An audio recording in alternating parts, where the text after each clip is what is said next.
ನಿಮಗೆ ಗೊತ್ತಾ, ತುಮಕೂರಿಂದ just 8 kilometre ದೂರದಲ್ಲೇ 900 ವರ್ಷದ ಹಳೆ ಶಿವಲಿಂಗ ಇದೆ. ತುಮಕೂರಿನ ಕೈದಾಳದ ಚನ್ನಕೇಶ್ವರ ದೇವಸ್ಥಾನ ಅಂತೂ ಎಲ್ಲರೂ ವಿಸಿಟ್ ಮಾಡಿರ್ತೀರಾ. ಬಟ್ ನಿಮಗ್ ಗೊತ್ತಾ, ಅದರ ನೇರ ಸಮೀಪದಲ್ಲೇ ಹೊಯ್ಸಳರು ಕಟ್ಸಿರುವ ಶ್ರೀ ಗಂಗಾಧರೇಶ್ವರನ್ ದೇವಸ್ಥಾನ ಕೂಡ ಇದೆ.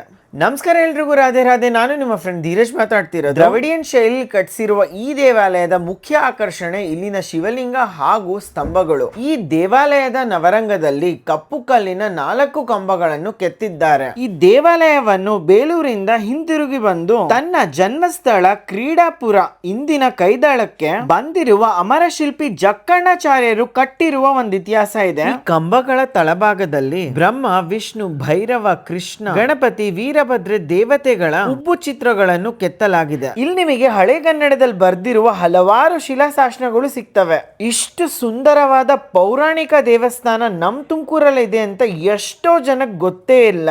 ಈ ದೇವಾಲಯ ಸೋಮವಾರ ಹಾಗೂ ವಿಶೇಷ ಹಬ್ಬಗಳಲ್ಲಿ ಮಾತ್ರ ಸೀಮಿತ ಸಮಯವರೆಗೂ ತೆಗೆದಿರುತ್ತೆ. ಕೈದಾಳದ ಕಡೆ ಹೋದ್ರೆ ಈ ದೇವಸ್ಥಾನ ವಿಸಿಟ್ ಮಾಡೋದಂತೂ ಮರಿಲೇಬೇಡಿ. ತುಂಬಾನೇ ನೆಮ್ಮದಿ ಹಾಗೂ ಪಾಸಿಟಿವ್ ವೈಬ್ ಇಲ್ಲಿ ಸಿಗುತ್ತೆ. ಈ ದೇವಾಲಯ ASI ಅಂಡರ್ ಅಲ್ಲಿ ಬಂದ್ರೂ ಕೂಡ ಇದಕ್ಕೆ ಜಾಸ್ತಿ ಸಪೋರ್ಟ್ ಸಿಗ್ತಿಲ್ಲ.